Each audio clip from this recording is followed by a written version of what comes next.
ഈ വോട്ടുകളെ പറ്റി ഉള്ള ചർച്ച തുടങ്ങിയപ്പോൾ രാഹുൽ ഗാന്ധി നടത്തിയ വാർത്താ സമ്മേളനത്തെ തുടർന്ന് രാജ്യത്തെമ്പാടും വോട്ടുകൊള്ളയുണ്ട് എന്ന തോന്നലുണ്ടാക്കുന്ന രീതിയിൽ ഒരു നറേറ്റീവ് സൃഷ്ടിക്കാൻ രാഹുൽ ഗാന്ധി കഴിഞ്ഞു. അതിലേറ്റവും പിൻ പോയിൻ്റ് ചെയ്യപ്പെട്ട ഒരു സ്പെസിമെനായിരുന്നു തൃശ്ശൂരിലെ വോട്ടുകൊള്ള. ബാക്കി എല്ലായിടത്തെയും ഇപ്പോൾ മാധവ്പുര, ബാംഗ്ലൂർ നോർത്തിലെ മാധവ്പുര അസംബ്ലി മണ്ഡലത്തിലെ കണക്ക് വെച്ച് രാഹുൽ ഗാന്ധി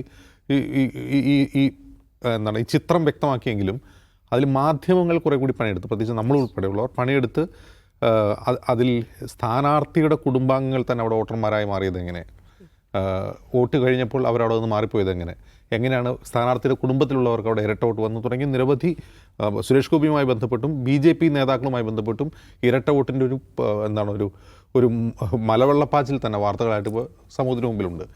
അപ്പോൾ അത് വരുന്ന സമയത്തും സുരേഷ് ഗോപി മിണ്ടുന്നില്ല, സുരേഷ് ഗോപി എവിടെയാണെന്ന് അറിയില്ല. പക്ഷേ ഇന്നലെ ഉണ്ടായൊരു സംഭവം, ഇന്നലെ അതുവരെ പ്രതികരിക്കാതിരുന്ന CPM എന്ന പാർട്ടി സുരേഷ് ഗോപി MP-യുടെ ഓഫീസ് അറ്റാക്ക് ചെയ്യുന്നു, ഓഫീസിലേക്ക് പ്രതിഷേധം സംഘടിപ്പിക്കുന്നു, അദ്ദേഹത്തിൻ്റെ ബോർഡിൽ കരിവേലൊഴിക്കുന്നു. അതിനെതിരെ BJP നടത്തിയ ഒരു CPM ഓഫീസ് മാർച്ചിൽ സംഘർഷമുണ്ടാകുന്നു. അതിൽ BJP-കാർക്ക് പരിക്കേറ്റതായി കാണുന്നു, അവർ ആശുപത്രിയിൽ അഡ്മിറ്റ് ആവുന്നു. ഇന്ന് വളരെ പെട്ടെന്ന് സുരേഷ് ഗോപി രംഗപ്രവേശനം ചെയ്യുന്നു.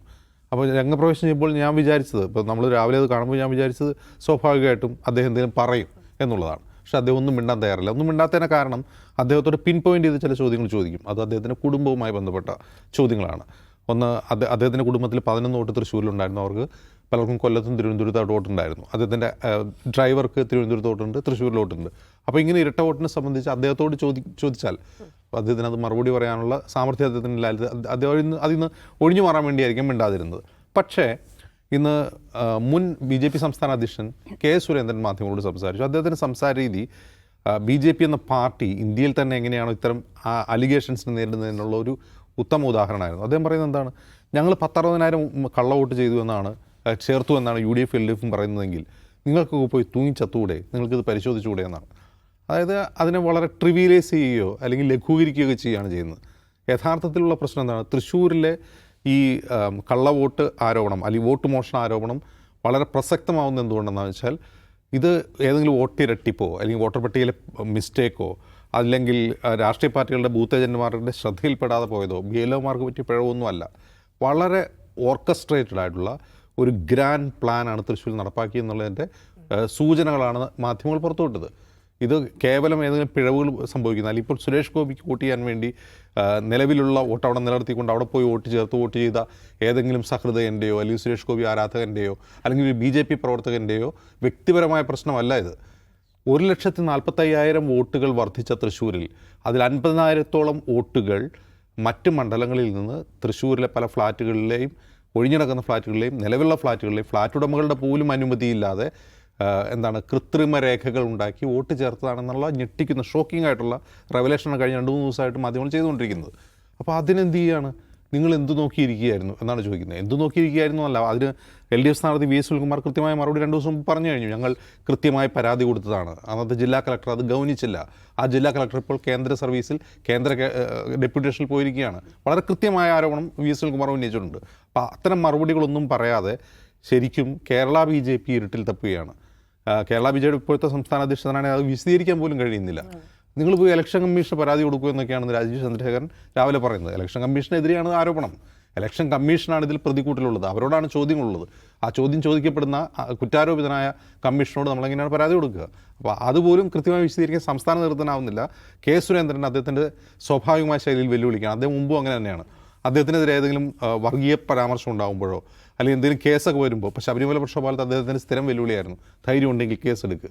ഇപ്പോൾ മഞ്ചേശ്വരം സുൽത്താൻ ബത്തേരി വോട്ട് കോഴക്കേസിൽ അദ്ദേഹം പോലീസിനെ വെല്ലുവിളിക്കുകയാണ്, ധൈര്യം ഉണ്ടെങ്കിൽ പിണറായി വിജയൻ്റെ പോലീസ് കേസെടുക്കുക.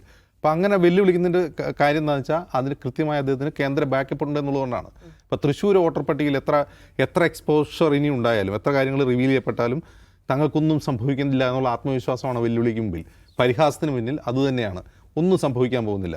മറ്റൊന്ന്, ഏറ്റവും പ്രധാനപ്പെട്ട കാര്യം, BJPക്ക് K. സുരേന്ദ്രൻ ആത്മവിശ്വാസം നൽകുന്ന ഏറ്റവും പ്രധാനപ്പെട്ട കാര്യം ഈ ഇലക്ടറൽ റോൾസ്, വോട്ടർ പട്ടിക മനുഷ്യർക്കത് വായിച്ച് പഠിച്ച് അതിലെ എറേഴ്സ്, ഡ്യൂപ്ലിക്കേഷൻ, കൃത്രിമ വോട്ടുകൾ ഇത് കണ്ടുപിടിക്കുക എന്നുള്ളത് ഒരു ഹിമാലയൻ ടാസ്ക്കാണ്. ഇപ്പോൾ മഹാദേവപുരയിലെ കാര്യം തന്നെ 6 മാസം 40 പേർ കണ്ടിന്യൂസ് വർക്ക് ചെയ്തെടുത്തിട്ട് സ്പെസിമെനാണ്. അപ്പോൾ പോലും ആ അസംബ്ലി മണ്ഡലത്തിൽ പോലും വളരെ കുറച്ച് സ്പെസിമെനെ പുറത്തേക്ക് വന്നിട്ടുള്ളൂ. ഇപ്പോൾ തൃശ്ശൂർ പോലൊരു ലോക്സഭാ മണ്ഡലത്തിൽ, ഒരു അസംബ്ലി മണ്ഡലത്തിൽ, ഒരു ലോക്സഭാ മണ്ഡലത്തിൽ 50,000 വോട്ട് ചേർത്തിട്ടുണ്ട് എന്ന ആക്ഷേപം, 1,45,000 വോട്ട് എന്നുള്ളത് തീർച്ചയായിട്ടും ഈ 50,000 വോട്ട് വ്യാജ വോട്ടുകൾ ചേർത്തു എന്നുള്ള ആക്ഷേപത്തെ ശരിവെക്കുന്നതാണ്. കാരണം ഒരു കാരണവശാലും 1,40,000 വോട്ട് പുതിയ വോട്ടർമാരുണ്ടാകാൻ പാടില്ലാത്തൊരു മണ്ഡലമാണ് തൃശ്ശൂർ. അങ്ങനെ ഒരിക്കലും ഉണ്ടായിട്ടില്ല.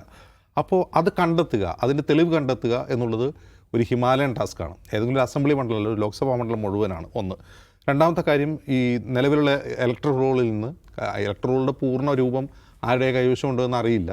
ഇനി പൂർണ്ണ രൂപം കൈവശമുള്ളവർ അതിനുവേണ്ടി ശ്രമിക്കുന്നുണ്ടോ എന്നറിയില്ല. ഈ പൂർണ്ണ രൂപം ഇലക്ഷൻ കമ്മീഷൻ ഇപ്പോൾ ഏതായാലും കൊടുക്കാനും തയ്യാറല്ല.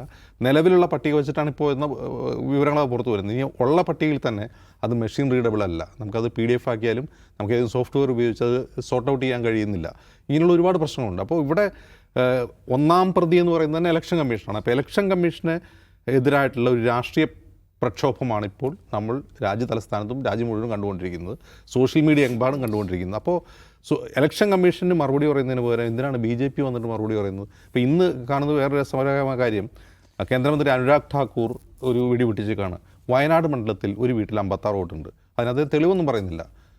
വയനാട് മണ്ഡലം, അത് രാഹുൽ ഗാന്ധിയും പ്രിയങ്ക ഗാന്ധിയും മത്സരിച്ച് ജയിച്ച ഒരു മണ്ഡലത്തിൽ 56 വോട്ടുണ്ട്. പിന്നെ ഇപ്പോൾ സോഷ്യൽ മീഡിയ ഹാൻഡിലുകളിൽ നടക്കുന്ന വേറൊരു വൻ പ്രചാരണം, സോണിയാഗാന്ധി 1983 ഇന്ത്യൻ പൗരത്വത്തിന് അപേക്ഷിച്ചത്. 1980 അവർക്ക് ഡൽഹി മണ്ഡലത്തിൽ വോട്ടുണ്ടായിരുന്നു എന്നാണ് ഇപ്പോൾ ഒരു ആക്ഷേപം. അതിനും തെളിവൊന്നുമില്ല, അവരെന്തൊക്കെയോ ആറോല കാണിക്കുന്നു എന്നുള്ളൂ. അതെന്തും ആവട്ടെ. അപ്പോൾ ഞങ്ങൾ മാത്രമല്ല നിങ്ങളും ചെയ്തു എന്നാണ് ഈ പറയുന്നതിനർത്ഥം. അതായത് ഇവിടെ മാത്രമല്ല അവിടെയുണ്ട്. അപ്പോൾ അതിനർത്ഥം എന്താണ്? അത് ഈ പറയുന്ന ആരോപണത്തെ ശരിവെക്കുകയാണ്. അതായത് വ്യാജ വോട്ടുണ്ട് ഉണ്ടെങ്കിൽ അത് കണ്ടുപിടിക്കണം. അത് ആര് ചേർത്തതാവട്ടെ അത് കണ്ടുപിടിക്കണം എന്നുള്ള കാര്യത്തിൽ എന്തുകൊണ്ടാണ് BJP സപ്പോർട്ടില്ലാത്തത്? അപ്പോൾ യഥാർത്ഥത്തിൽ BJP എന്ന പാർട്ടി ഇതിലെ ഈ പ്രശ്നത്തിൽ ശരിക്കും എക്സ്പോസ്ഡ് ആയിരിക്കുകയാണ്. സുരേഷ് ഗോപി എക്സ്പോസ്ഡ് ആയിരിക്കുകയാണ്. അദ്ദേഹത്തിനൊന്നും മിണ്ടാൻ കഴിയില്ല. ആ മൗനം ഇനി എത്ര നാൾ തുടരാൻ കഴിയുമെന്നാണ് നോക്കേണ്ടത്.